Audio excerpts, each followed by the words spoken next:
তো বন্ধুরা, চায়না আর বাংলাদেশকে যেভাবে ভারত প্যাচে ফেলেছে তাতে রীতিমতো কেঁপে উঠেছে দুই দেশ। কারণ এমন কিছু যে ঘটতে পারে তা কেউ কল্পনাও করতে পারে। কিন্তু কাউকে কিছু না জানিয়ে খুবই গোপনে ভারত সরকার নিজেদের এই প্ল্যানকে পুরো এক্সিকিউট করে ফেলেছে। কিভাবে? তো রিসেন্টলি বাংলাদেশের প্রাইম মিনিস্টার চীনের সফর সেরে দেশে ফিরতে কিছু মিডিয়ায় এই ধরনের রিপোর্ট আসে যে ওরা নাকি চায়না থেকে J-10C যুদ্ধবিমান কিনবে ভারতের বিরুদ্ধে মোতায়েনের জন্য, পার্টিকুলারলি ভারতের এই যে চিকেন নেক এরিয়া রয়েছে তার আশেপাশে, যাকে নিয়ে চীনের গ্লোবাল টাইমসও একটা রিপোর্ট সামনে আনে। আচ্ছা, ইন্টারেস্টিং ব্যাপার হলো এরপরেই যা ঘটে তা কিন্তু চায়না আর বাংলাদেশ দুজনেরই রাতের ঘুম উড়িয়ে দিয়েছে। প্রথমে যদি আমি চীনের কথা বলি, তাহলে চীনের সবচেয়ে বড় দুর্বলতা বা সবচেয়ে সেন্সিটিভ ইস্যু কি? সেটা হলো তাইওয়ান। আর ভারত সরকার এবারে পাল্টা ওখানেই আঘাত করে, যার আওতায় এই প্রথমবার ভারত ওয়ান চায়না পলিসিকে লিটারেলি ডাস্টবিনে ফেলে দিয়ে সরাসরি তাইওয়ানে নিজেদের কিছু সিক্রেট হাতিয়ারকে ডেলিভারি করে দিয়েছে। হ্যাঁ, ঠিকই বলছি, ভারত প্রথমবার নিজেদের হাতিয়ার তাইওয়ানে পাঠিয়েছে, যাতে এটা ব্যবহার করে চাইনিজ নৌবাহিনীর বিরুদ্ধে তাইওয়ানকে শক্তিশালী করা যায়। ব্যাস, এতেই রীতিমতো শোরগোল পড়ে গেছে। আর বন্ধুরা, এখানে শুধু তাইওয়ান একা নয়, ওদিকে চীনের আরও কিছু প্রতিবেশী দেশ, স্পেশালি সেন্ট্রাল এশিয়ার দেশগুলো যেমন তাজিকিস্তান আর তুর্কমেনিস্তানের মতন মুসলিম দেশগুলোতেও ভারত সরকার নিজেদের দান চেলে দিয়েছে। আর কি দান চেলেছে? বিরাট বড় দান। এখানে সরাসরি ভারত খুবই সিক্রেটলি নিজেদের কিছু মিসাইল সিস্টেম মোতায়েন করে দিয়েছে। আর এটা এতটাই সিক্রেটলি করা হয়েছিল যে কেউ আজ পর্যন্ত পায়নি যে ভারতের হাতিয়ার এই দেশগুলোতে পৌঁছে গেছে। অন্যদিকে এই একই সময় বাংলাদেশের ব্যান্ড বাজাতে ভারত দুটো বড় অ্যাকশান নেয়। একদিকে তো বাংলাদেশের কট্টর শত্রু দেশ মিয়ানমারেও সেমভাবে কিছু গোপন হাতিয়ার ডেলিভারি করা হয়েছে। তো উল্টো দিকে মিয়ানমারকে আরও সাপোর্ট দিতে আমাদের এই তিন দেশ, মানে মিয়ানমার, ভারত আর বাংলাদেশ, এই তিন দেশের যে সেন্টার পয়েন্ট রয়েছে, যা বাংলাদেশের চট্টগ্রাম থেকে মাত্র 50 কিলোমিটার দূরে, সেখানে ভারত সরকার অতিরিক্ত একটা সেনা ঘাঁটি তৈরি করছে। আর এতে দুটো সুবিধা। প্রথমত, মিয়ানমার আর বাংলাদেশ সীমান্ত যেহেতু খুবই সেন্সিটিভ, সেখানে এখন ভারতীয় ফোর্সেস ডিরেক্টলি হস্তক্ষেপ করতে পারবে বা নজর রাখতে পারবে। আর দুই হলো, এটাকে কাজে লাগিয়ে ভারত প্রয়োজনে বাংলাদেশের এই চিকেন নেক, মানে এই চট্টগ্রামকেও ভেঙে দিতে পারবে যদি প্রয়োজন হয়। অর্থাৎ ভারত খুবই পরিকল্পনা মাফিক একদিকে তো চায়নার ঘেরাও করছে, আবার এদিকে বাংলাদেশের। এবং এই মুহূর্তে ভারতের এই ওভারঅল প্যাচ থেকে বেরোনোর কিন্তু কোনো রাস্তা নেই। ফলে স্বাভাবিকভাবে এটাকে নিয়েই একাধিক প্রশ্ন উঠছে। প্রথমত, হঠাৎ করেই ভারত তাইওয়ানের মতন দেশে ঠিক কী ধরনের হাতিয়ার মোতায়েন করছে? এটা কোনোভাবে ভারত আর চীনের মধ্যে একটা নতুন কনফ্লিক্টের রূপ নেবে না তো? আর তার সাথে চীনের আরেক প্রতিবেশী এই সেন্ট্রাল এশিয়ার মুসলিম দেশগুলোতে কোন কোন হাতিয়ার মোতায়েন করা হচ্ছে? আর এতে ভারতেরই বা কী ফায়দা? এবং সবচেয়ে গুরুত্বপূর্ণ, আমাদের পরম মিত্র প্রতিবেশী বাংলাদেশ সীমান্তে ভারতের এই নতুন সেনা ঘাঁটি কীভাবে বাংলাদেশের ব্যান্ড বাজাবে আর ওদের চিকেন নেক, মানে চট্টগ্রামকেও ভাঙতে সাহায্য করবে? জানতে হলে আমাদের আজকের এই ভিডিওটাকে শেষ পর্যন্ত অবশ্যই দেখবে। তো বন্ধুরা, সবার আগে চীনের কথা যদি বলি, তাহলে তাইওয়ানকে ভারত অনেক আগে থেকে টার্গেট করতে শুরু করে। কারণ ভারতের প্ল্যান সিম্পল, নতুন ওয়ার্ল্ড অর্ডার তৈরি হচ্ছে এবং এখানে চায়না হোক, আমেরিকা হোক, যে কোনো দেশকে ভারতীয় রিজিয়ন ছাড়তে হবে এবং এখানে ভারত একা ডমিনেট করবে। কিন্তু এই সবের জন্য আমাদের কাছে, মানে ভারতের কাছেও কিছু তো গুটি চায় নেগোসিয়েশন করার জন্য। আর এখানেই কাজে আসছে তাইওয়ান। চায়না বাংলাদেশ আর পাকিস্তানে যেভাবে বহু বছর ধরে হাতিয়ার সাপ্লাই করে এসেছে, এক্স্যাক্টলি সেম পদ্ধতিতে ভারত কী করছে? তাইওয়ানের সাথে নেগোসিয়েশন শুরু করছে। আর এটা হঠাৎ করে হয়নি, এটা শুরু হয় 2020-তে গালওয়ান অ্যাটাকের অনেক আগে। উদাহরণ হিসেবে এই রিপোর্টটা দেখুন, এটা জানুয়ারি 2019 সালে, মানে গালওয়ানের ক্ল্যাশ হওয়ার অনেক আগে, যেখানে বলা হয়েছিল যে ভারত তাইওয়ানের নৌবাহিনীকে শক্তিশালী করতে সাবমেরিন টেকনোলজি সাপ্লাই করার প্ল্যান করছে। যাকে নিয়ে তো চীনের কঠোর প্রতিক্রিয়া আসে যে ভারত এই সমস্ত ঠিক করছে না, ভারতের ওয়ান চায়না পলিসিকে সাপোর্ট দেওয়া উচিত। কিন্তু ভারত এই সমস্ত কথা লিটারালি পাত্তাও দেয়। এই ঘটনা ঠিক 4 বছর পর মানে 2023 সালে অ্যাকচুয়ালি দান মারে ভারত, যেখানে ভারতের 3 সেনাবাহিনী মানে আর্মি, নেভি আর এয়ারফোর্সের রিটায়ার্ড চিফদের সেই বছর গোপনে তাইওয়ানে পাঠানো হয়। আর ওনারা ওখানে গিয়ে তাইওয়ানের সরকারের সাথে বন্ধ দরজায় বেশ কিছু মিটিং করে। যদিও এই মিটিংয়ে ঠিক কী হয়েছিল সেটা কেউ জানেন, তবে এখানে একটা ইন্টারেস্টিং ব্যাপার হয়। সেটা হলো এই যে 3 সেনাপ্রধানকে তাইওয়ানে পাঠানো হয়, এদের মধ্যে এই যে বায়ুসেনার প্রধান ছিলেন RKS ভাদোরিয়া, ওনাকেই তাইওয়ানের মিটিংয়ের পর বর্তমান বিজেপি সরকার নিজেদের পার্টিতে যুক্ত করে, অর্থাৎ উনি বর্তমানে বিজেপির এক নেতা। ফলে এর থেকে স্পষ্ট যে এখানে ভারত সরাসরি পলিটিক্স করছে এবং ওনাদের মাধ্যমে, পার্টিকুলারলি এই RKS ভাদোরিয়ার মাধ্যমে ভারত সরকার তাইওয়ানে নিজেদের প্ল্যানকে এক্সিকিউট করেছিল বা নেগোসিয়েশন যে সমস্ত হওয়ার ছিল সেই সমস্ত সেরে ফেলেছে। এরপর খেলা ঘুরতে শুরু করে। গত 3 বছরে এইগুলোকে নিয়ে আর কোনো বিশেষ আপডেট আসেনি। সবাই তো এটাই ভেবেছিল যে চায়না হয়তো ভারতকে চাপ দিয়েছে, তাই ভারত সরকার এখানে সারেন্ডার করে দিয়েছে।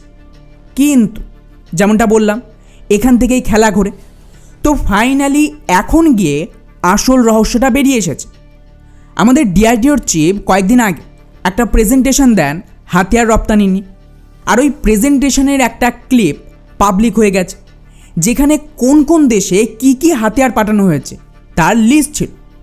আর বন্ধুরা, এই লিস্টটা খুব ভালোভাবে দেখুন। এখানে বাম দিকে যে সমস্ত হাতিয়ার রপ্তানি হয়ে গেছে তাদের লিস্ট আছে, আর কোন কোন দেশে রপ্তানি হয়েছে সেগুলোও বলা আছে।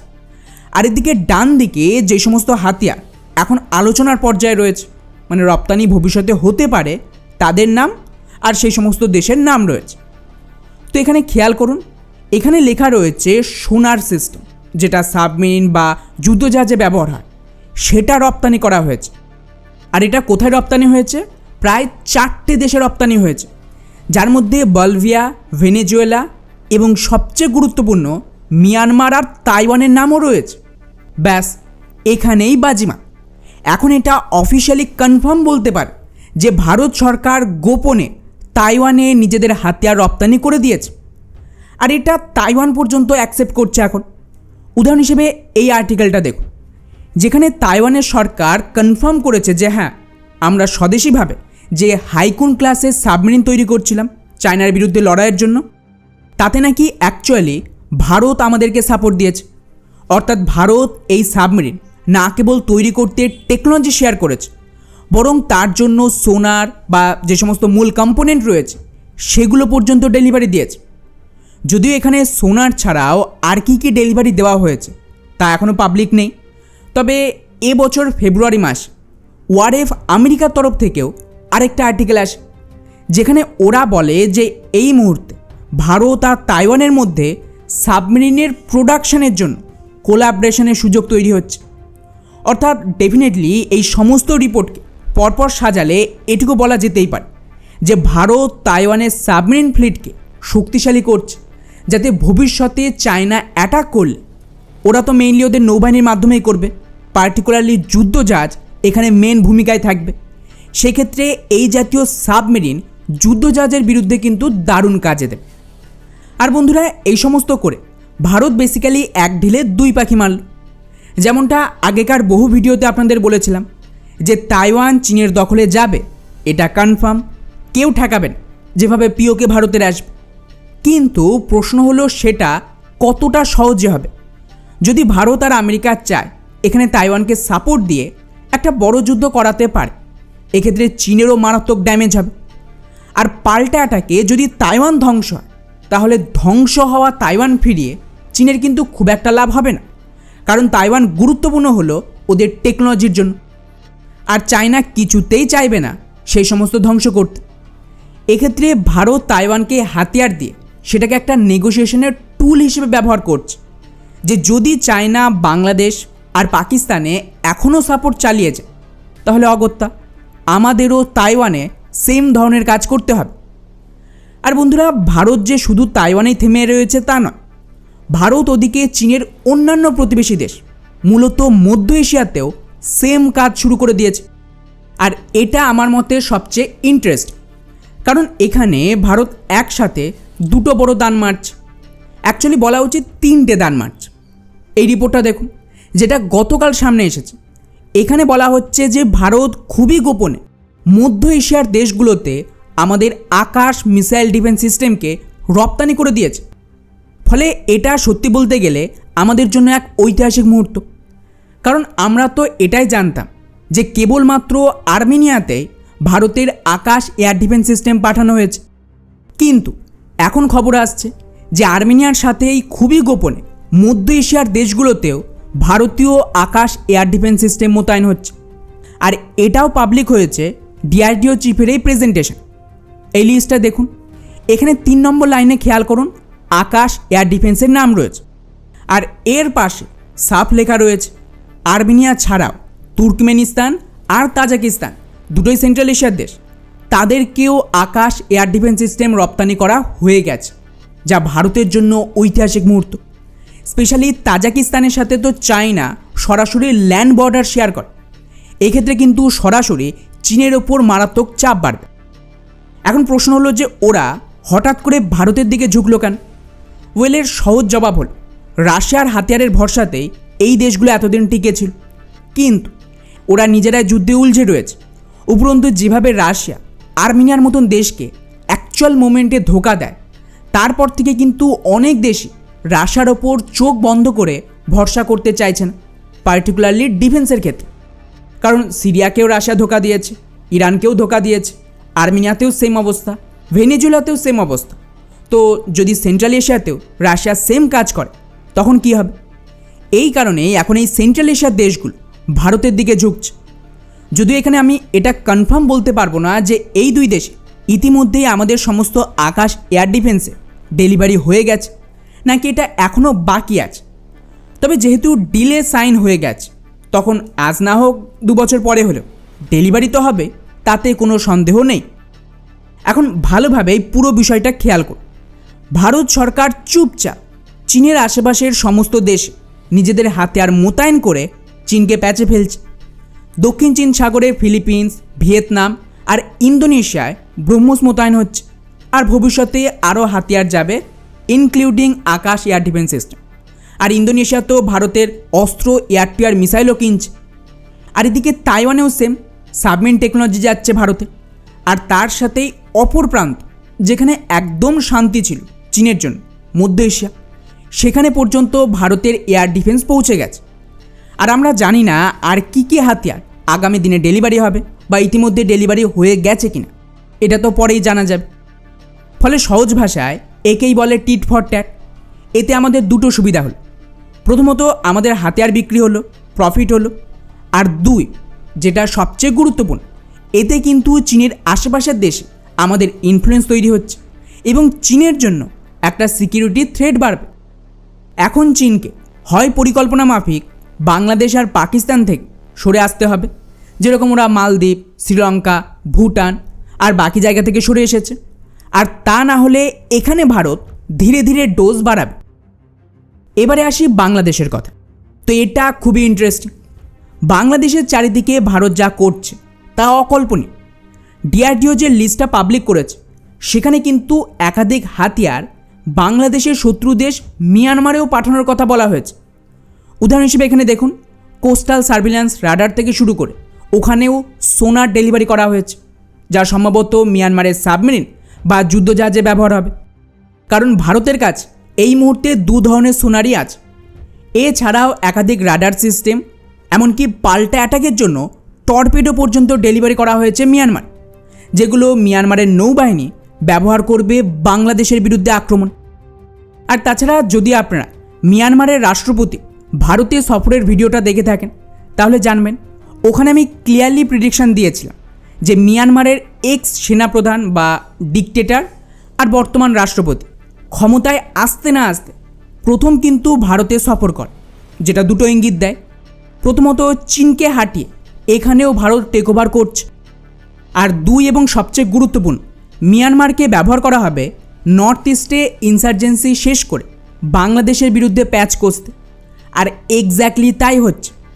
কিন্তু আসল গেম এখানে নয়, বরং আসল খেলা হচ্ছে সীমান্তে, স্পেশালি বাংলাদেশের চট্টগ্রামের কাছাকাছি। কীরকম? তো এই রিপোর্টটা দেখো। গত 16 তারিখে হঠাৎ আমাদের নতুন সেনাপ্রধান ধীরাজ শেঠ পশ্চিমবঙ্গে আসেন এবং এখানে উনি বাংলাদেশ সীমান্তে এই শিলিগুড়ি করিডোরে যান, যেখানে সেনাবাহিনীর প্রিপারেশন চেক করে উনি চলে যান সোজা মিজোরাম। এখানে ইন্টারেস্টিং ব্যাপার হলো মিজোরামের একটা এরিয়া রয়েছে যা বাংলাদেশের চট্টগ্রাম ও একই সাথে মিয়ানমারের সাথেও সীমান্ত শেয়ার করে। এটা বলতে পারেন যে ডোকলামের মতন ট্রাই কান্ট্রি পয়েন্ট। এরপর আমাদের সেনাপ্রধান যেই এই সফর সেরে ফেরেন, তারপরেই আমাদের গৃহমন্ত্রী অমিত শাহ বঙ্গ সফর শুরু করেন। আর তারপরেই ধীরে ধীরে আসল রহস্য ফাঁস হয় যে কিভাবে এখানে বাংলাদেশকেও ভারত এখন ঘিরে ফেলছে। এই রিপোর্টটা দেখুন। এখন খবর আসছে যে ভারত ফাইনালি চট্টগ্রাম থেকে 50 কিলোমিটার দূরে পারভা বা সিলচুরিতে নতুন সেনাঘাঁটি তৈরির প্ল্যান সেরে ফেলেছে। যদিও এখানে ভারতের যে চতুর্থ একটা সেনাঘাঁটি তৈরি হবে তা তো গত বছর ডিসেম্বর মাস থেকেই প্ল্যানিং চলছিল, কিন্তু এখন ফাইনালি এতে শিলমোহর লাগতে চলেছে। এতে কি হবে? দুটো ফায়দা। প্রথমত, এটা মিয়ানমার আর বাংলাদেশের মধ্যে যে সীমান্ত আছে তার কাছে। এতে দুই দেশের সীমান্তে যে মুভমেন্ট হচ্ছে সেখানে নজর রাখার সাথে আমরা মিলিটারি সাপোর্টও দিতে পারব। কী ধরনের সাপোর্ট? তো যদি আমার এই ভিডিওটা আপনারা দেখে থাকেন তাহলে জানবেন, ওখানে আমি এক্সপ্লেন করেছি যে বাংলাদেশের কক্সবাজার আর চট্টগ্রামের বাকি এলাকা এখন লোকাল বাংলাদেশিরা সংখ্যালঘু হয়ে পড়েছে, ইনক্লুডিং বাংলাদেশি মুসলিম, এবং তার জায়গায় মিয়ানমার থেকে আসা উদ্বাস্তু স্পেশালি রোহিঙ্গারা টেক ওভার করছে। এখন একটা কথা মাথায় রাখবে, বাংলাদেশে আলাদা আলাদা এথনিসিটি নেই বললেই চলে। হ্যাঁ, চট্টগ্রামে কিছু আলাদা আছে, কিন্তু তাদের শক্তি এতটা নেই যে বাংলাদেশকে ভাঙতে পারে। কিন্তু এই রোহিঙ্গাদের ফেরার কোনো জায়গা নেই। ওরা বাংলাদেশে ঢুকে পড়েছে আর বাংলাদেশে ওদের টিকে থাকতে হবে। আর যখনই এইভাবে নতুন কোনো এথনিসিটি তৈরি হয়, তারা কিন্তু নিজেদের আলাদা শাসন বা ক্ষমতার ডিমান্ড করে অন্য এলাকায় গিয়ে। আর এক্স্যাক্টলি ভারত এটাকে এক্সপ্লয়েট করতে পারবে বাংলাদেশের বিরুদ্ধে। এবারে আসি দ্বিতীয় ফায়দার কথা। তো দ্বিতীয় ফায়দা হল ভারতের এই মিলিটারি বেস থেকে যে কোনো দিন প্রয়োজন পড়লে না কেবল বাংলাদেশের এই চট্টগ্রামকে কাটা সম্ভব, বরং তার সাথে এখানে আমাদের এই বেস থেকে গ্রাউন্ড ফোর্স রেডি থাকবে প্রয়োজনীয় গ্রাউন্ড ইনভেশনের জন্য। আমি বলছি না যে সত্যি করে এখানে গ্রাউন্ড ইনভেশন হবে, আমি বলছি তার জন্য একটা প্রিপারেশন থাক, কারণ ভবিষ্যতে কী হবে সেটা তো কেউ বলতে পারেন। আর এখানকার ফোর্সকে স্পেশালি 365 দিন ট্রেন রাখা হবে এবং তারা ইউজ টু হয়ে থাকবে এই রিজনের টেরিনে অপারেট করার জন্য, কারণ এই এলাকার টেরিন কিন্তু সাধারণ নয়। অর্থাৎ এখানে একদিকে মিয়ানমার থেকে চাপ আসবে, উপরন্তু চট্টগ্রাম যেটা বাংলাদেশের চিকেন নেই তা সবসময় আমাদের নাগালে থাকবে। এবং তার সাথেই যে ডেমোগ্রাফি পরিবর্তন হয়েছে এই চট্টগ্রামে, তাও কিন্তু বাংলাদেশের বিরুদ্ধে ব্যবহারে সাহায্য করবে। যদি ওরা মুসলিম পপুলেশন, আর তাতেই সবচেয়ে বড় ফায়দা, মুসলিম পপুলেশনকে ধর্মের নামে এক্সপ্লয়েট করা অনেক বেশি সহজ হয়। উদাহরণ হিসেবে দেখুন, বালুচিস্তানে বালুচরা কী করছে, খাইবার পাখতুনখোয়াতে পাশতুনরা, সেম কিন্তু এদিকেও হতে পারে। তাই বাংলাদেশের এখানে সাবধানে থাকা উচিত। কিন্তু ভারত শুধুমাত্র বাংলাদেশের চট্টগ্রাম নয়, বরং গোটা সীমান্তেই ব্যবস্থা নিচ্ছে। একটু আগেই বললাম না, অমিত শাহ ঘুরে গেছে আর্মি চিফ আসার পর। তো উনি এখানে এসে পশ্চিমবঙ্গ আর বাংলাদেশের মধ্যে স্মার্ট বর্ডার গ্রিড তৈরির ফাইনাল অ্যাকশন প্ল্যান শুরু করেন। এছাড়াও এখানে স্বদেশি বর্ডার সিকিউরিটির টেকনোলজিও কীভাবে ইমপ্লিমেন্ট করা হচ্ছে তাও চেক করেছে। অর্থাৎ বলতে পারেন যে গোটা সীমান্তকে বেসিক্যালি একটা অভেদ্য দুর্গে পরিণত করা হচ্ছে, যাতে বাংলাদেশিদের ফেরত পাঠালে তারা যেন আবারও ফিরে আসতে না পারে।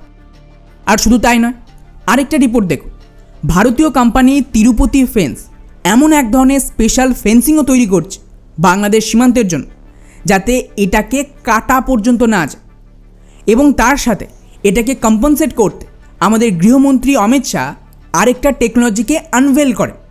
আর তা হলো, যদি বাই এনি চান্স ধরুন বর্ডারের ফেন্সিং স্যাবোটাজ করা হয়, তার জন্য তো ব্যাকআপ হিসেবে কিছু লাগবে। আর তার জন্য এখানে ফেন্স ব্রিচ ডিটেকশন সিস্টেম থাকবে দ্বিতীয় লেয়ার। আর এর সুবিধা কি? এর সুবিধা হলো যেখানে ফেন্সিং কাটা হবে বা স্যাবোটাজ হবে, সাথে সাথে ওখানে অ্যালার্ম বেজে উঠবে এবং ডিরেক্টলি ওখানে আশেপাশের সেনাবাহিনী অ্যালার্টে চলে যাবে। অর্থাৎ ওভারঅল জি নিউজের দাবি অনুযায়ী এখানে ভারত একদিকে শিলিগুড়ি করিডোরে শক্তি বাড়াচ্ছে, ওদিকে আবার বাংলাদেশের চিকেন নেক মানে চট্টগ্রামের আশেপাশে মিলিটারি বেস বানিয়ে পাল্টা ওদের ওপরে চাপ তৈরি করছে। ফলে চায়না আর বাংলাদেশকে এক প্রকারে চক্রব্যূহতে ফাঁসিয়ে দিয়েছে ভারত। আর এটাকেই বলা হয় অজিত ডোভালের ডিফেন্সিভ অফেন্স। বাকি এই পুরো বিষয়টিকে নিয়ে আপনাদের কি মনে হয় নিচে অবশ্যই কমেন্ট করে জানাবেন। জয় হিন্দ।